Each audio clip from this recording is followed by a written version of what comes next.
Ça s'appelle, Frédéric, Histoire d'une nation, et ça mérite quelques explications. Plutôt, oui. Bonjour Laurent, c'est Histoire au pluriel d'abord, il faut bien le voir.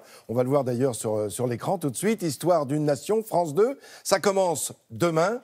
Alors vous voyez ces personnages que l'on connaît, que l'on reconnaît évidemment. Qui ont fait notre histoire. Et qui ont fait notre histoire et qui font notre actualité. Mais seulement à l'origine, il a bien fallu que des femmes et des hommes prennent leur bâton de pèlerin ou leur bâton de marche pour quitter leur terre, pour venir en France, pour trouver de quoi se rebâtir, se reconstruire et construire quoi ? Une nation. Voilà pourquoi on appelle ça Histoire d'une nation. Vous allez me dire, c'est une histoire très ancienne, ça date de millénaires. Oui, c'est vrai. Mais cette histoire, en tout cas, cette série de 4 épisodes, il y en aura 2 demain soir et 2 mardi prochain, le 2 octobre, 2 épisodes qui vont nous raconter l'histoire de ces femmes et de ces hommes à partir de la Troisième République. Pourquoi ? On est à la fin du Second Empire, Napoléon III vient de perdre la guerre de 1870 et on imagine bâtir, construire une vraie nation.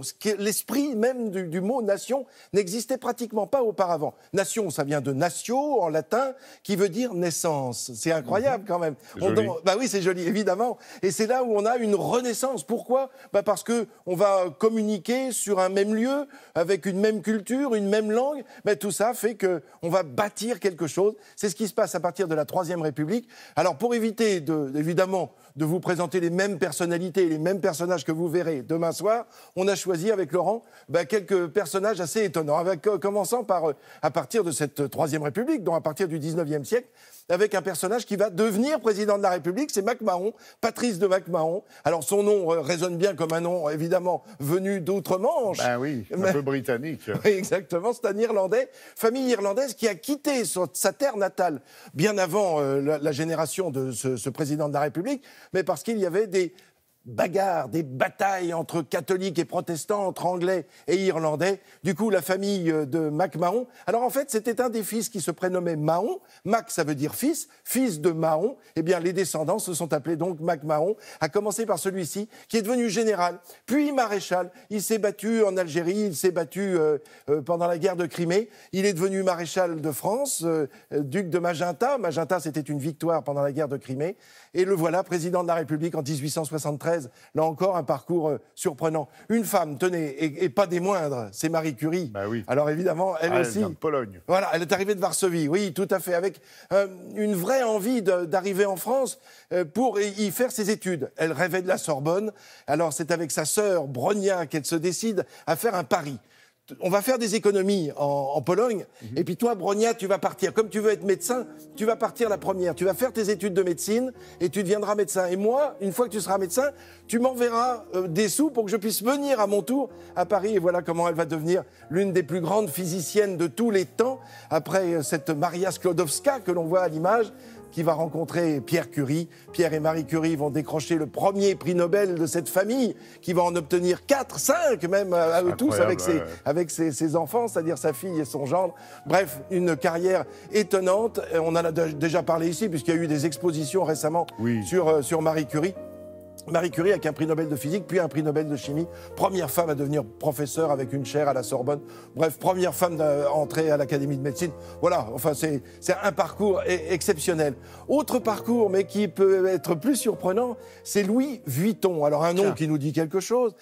Alors là, on ne vient pas forcément à traverser la planète entière pour venir jusqu'en France. Non, c'est même à l'intérieur de nos régions, de nos provinces. On prend son bâton de marche pour, non pas aller forcément faire fortune, mais pour trouver un emploi, pour vivre une autre vie. C'est ce qu'a décidé le jeune Louis Vuitton à 14 ans, quand il quitte son Jura natal, où il a su travailler, il a déjà compris comment on travaillait le bois. Il arrive à Paris 2 ans plus tard. Il a mis 2 ans pour traverser une partie de la France en faisant des petits boulots à droite, à gauche.